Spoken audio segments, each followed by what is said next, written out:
सभी विद्यार्थियों को नमस्कार, गुड मॉर्निंग। तो आज है 8 मार्च 2023 और 8 मार्च 2023 के जितने भी इंडिया और वर्ल्ड के जो करंट अफेयर्स के क्वेश्चन बनते हैं आज उनका हम डिस्कशन करेंगे।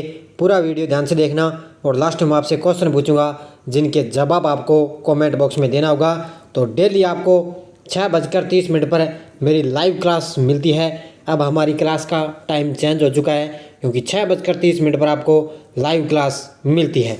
आज हम पढ़ेंगे भारत और फ्रांस की सेना ने पहला संयुक्त सैन्य अभ्यास शुरू कर दिया है और 2022 के लिए BBC Indian sports woman of the year पुरस्कार किसको सम्मानित किया गया और चुनावी लोकतंत्र के अंदर 2023 में भारत कौन से स्थान पर है, इनकी आज हम चर्चा करेंगे।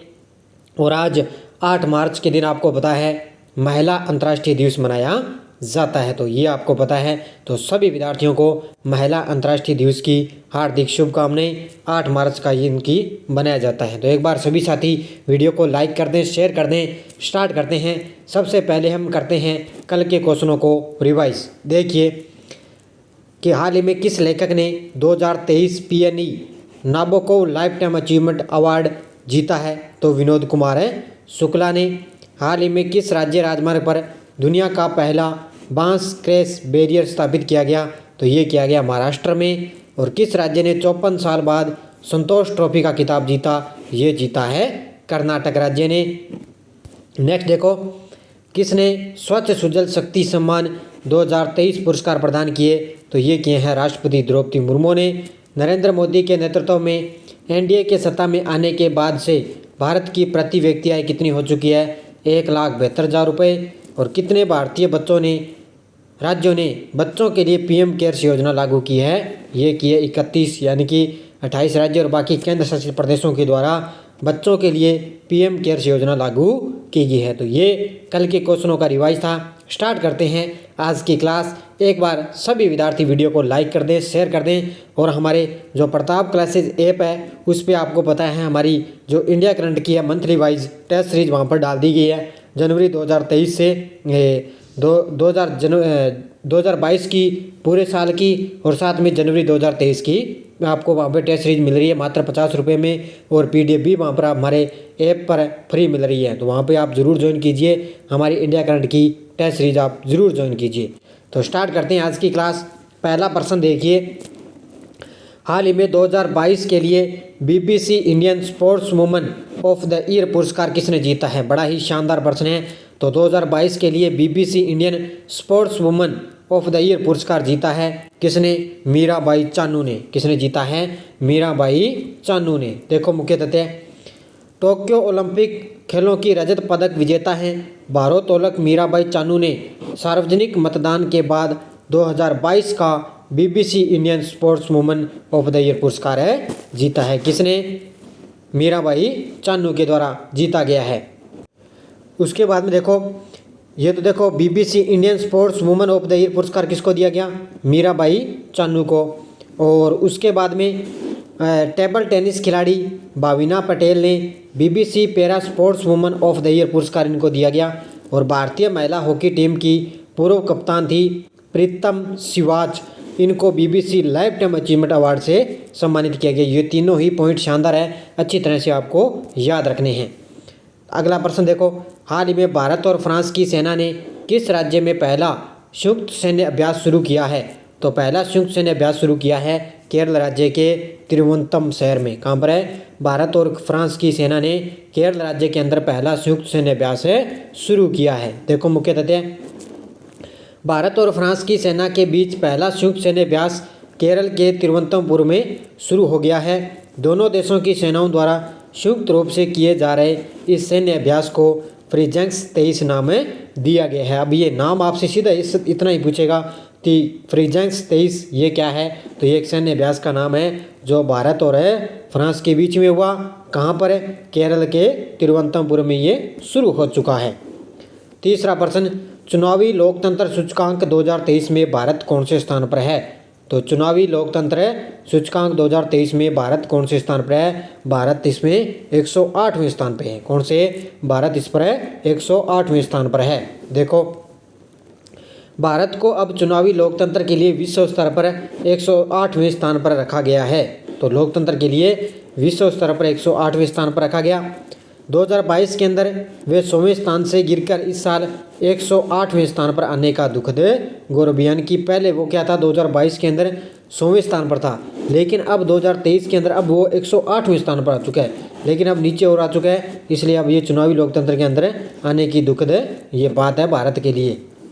चौथा प्रश्न, हाल ही में किसने बहरीन ग्रैंड प्रिक्स 2023 जीता है? हाल ही में किसने बहरीन ग्रैंड प्रिक्स 2023 जीता? मैक्स वेस्टापेन ने जीता है। किसने?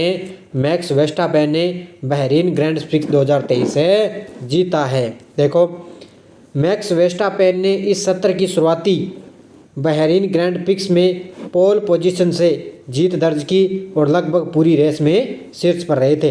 तो मैक्स वेस्टापेन है इस सत्र की शुरुआती बहरीन ग्रैंड प्रिक्स में उन्होंने पोल पोजीशन से जीत दर्ज की और लगभग वो सबसे टॉप पर रहे थे। ये आपको इतना ही पॉइंट याद रखना है।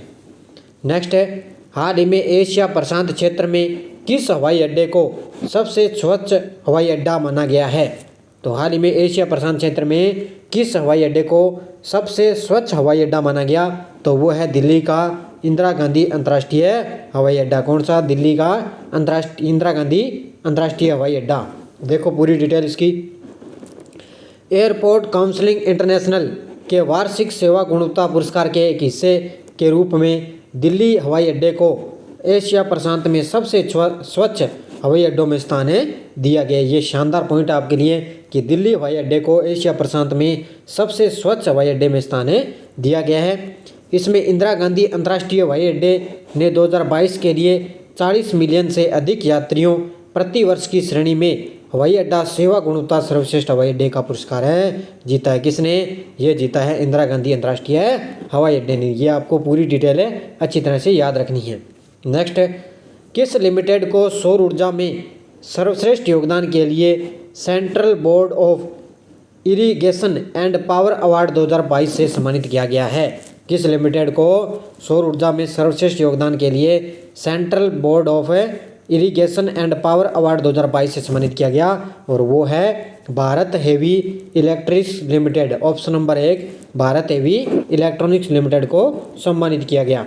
देखो, CBIP यानी कि CBI का मतलब है central board of irrigation and power award 2022 Bharat heavy electronics limited BHEL को सौर ऊर्जा में सर्वश्रेष्ठ योगदान के लिए central board of irrigation and power award 2022 से सम्मानित किया गया है। और 1956 में इसकी स्थापना हुई थी। किसकी? इसकी भारत हेवी इलेक्ट्रॉनिक लिमिटेड की।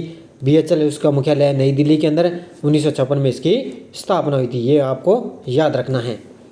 नेक्स्ट है, अखिल भारतीय महिला लोक कला सम्मेलन किस शहर में आयोजित किया जाएगा? तो अखिल भारतीय महिला लोक कला सम्मेलन है ये मुंबई शहर में आयोजित किया जाएगा। कहाँ पर किया जाएगा?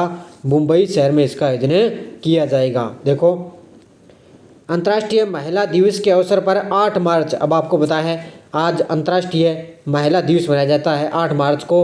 उसी पर 8 मार्च 2023 को मुंबई के प्रभा देवी में, कहाँ पर है? मुंबई के प्रभा देवी में रविंद्र नाट्य मंदिर में अखिल भारतीय महिला लोक कला सम्मेलन का आयोजन किया जाएगा। और इस सम्मेलन का जो आयोजन है वो संगीत नाटक अकादमी और PL देशपांडे महाराष्ट्र कला अकादमी के सहयोग से किया जा रहा है। तो ये पॉइंट आपके लिए ज़्यादा जरूरी नहीं है। ये ऊपर वाला पॉइंट अच्छी तरह से आपको याद रखना है कि मुंबई के अंदर रविंद्र नाट्य मंदिर में अखिल भारतीय महिला लोक कला सम्मेलन का आयोजन किया जा रहा है। नेक्स्ट है, किस राज्य के CM ने एकल महिलाओं के लिए स्वरोजगार योजना शुरू करने की घोषणा की है? किस राज्य के CM ने एकल महिलाओं के लिए स्वरोजगार योजना शुरू करने की घोषणा की? तो उत्तराखंड के मुख्यमंत्री हैं पुष्कर सिंह धामी के द्वारा योजना शुरू करने का घोषणा की गई है। देखो, उत्तराखंड के मुख्यमंत्री हैं पुष्कर सिंह धामी ने महिला सशक्तिकरण और सुरक्षा सप्ताह के अंत में राज्य में मुख्यमंत्री एकल महिला स्वरोजगार योजना शुरू करने की घोषणा की है। तो ये ध्यान रखना, महिला सशक्तिकरण और सुरक्षा सप्ताह के अंत में राज्य में मुख्यमंत्री एकल महिला स्वरोजगार योजना शुरू करने की घोषणा की गई है। अगला देखो, अब देखो पिछले वीडियो का क्वेश्चन क्या था? हाल ही में सशस्त्र सीमा बल का महानिदेशक किसे नियुक्त किया गया है? तो ये किया गया है रश्मि शुक्ला को। बहुत सारे विद्यार्थियों ने शानदार तरीके से जवाब दिए, उन सभी को हार्दिक शुभकामनाएं। लगातार आप इस क्लास के साथ बने रहिए शानदार तरीके से। आगे आपको पता है दिल्ली पुलिस है, चाहे आपके लिए आपको पता है सूचना सहायक भर्ती है, अभी राजस्थान पुलिस का विज्ञप्ति भर्ती आने वाली है, तो उसके लिए आपको करंट यहाँ से पढ़ना पड़ेगा। इस क्लास से आपको जो 10 से या 15 मिनट की डेली आपको क्लास मिलती है, और शाम को मैंने 7 बजे एलडीसी हाईकोर्ट के लिए रिवीजन क्लासें दे रखी है शानदार तरीके से। क्वेश्चन आपका यहाँ से एक भी बाहर नहीं जाएगा। आपने सीईटी के अंदर नतीजा देख लिया होगा कि कितने क्वेश्चन हमारी क्लास से आए, लगभग मान के चलो अब एक पैरी में मैंने देखा 10 क्वेश्चन आए थे करंट के, इंडिया करंट के, उसमें से 8 क्वेश्चन जो मैंने करवाए ना सीधे सीधे वहाँ पर उठा लिए क्वेश्चन है, तो सीधे सीधे एग्जाम में आपको देखने को मिलेंगे। तो शानदार तरीके से आपको क्लासें मिलती है, निरंतर आपको पढ़ना पड़ेगा, निरंतर मेरी इस क्लास के साथ आपको बना रहना पड़ेगा। अब देखिए आपके लिए क्वेश्चन फॉर यू, राष्ट्रपति द्रौपदी मुर्मू ने 7वें अंतर्राष्ट्रीय धर्मदम सम्मेलन का उद्घाटन किस शहर में किया है? चंडीगढ़, भोपाल, लखनऊ, जामनगर। इसका जवाब आपको कमेंट बॉक्स में देना है। तो सभी साथी वीडियो को ज़्यादा से ज़्यादा लाइक करेंगे, शेयर करेंगे, निरंतर आपको क्लास मिलती रहेगी। और हमारा प्रताप क्लासेस ऐप के अंदर क्या है, अभी हम दिल्ली पुलिस, पीटीटी के लिए सारी क्लासें हम करंट की हैं, जो राजस्थान के हैं, इंडिया ज्योग्राफी है, सब उसमें अभी टेस्ट सीरीज डालेंगे। तो आप हमारे प्रताप क्लासेज ऐप को ज़रूर ज्वाइन कीजिए, ताकि आपको अच्छी तरह से आपकी तैयारी में चार चांद लग सके। तो सभी विद्यार्थियों को जय हिंद, धन्यवाद, जय भारत।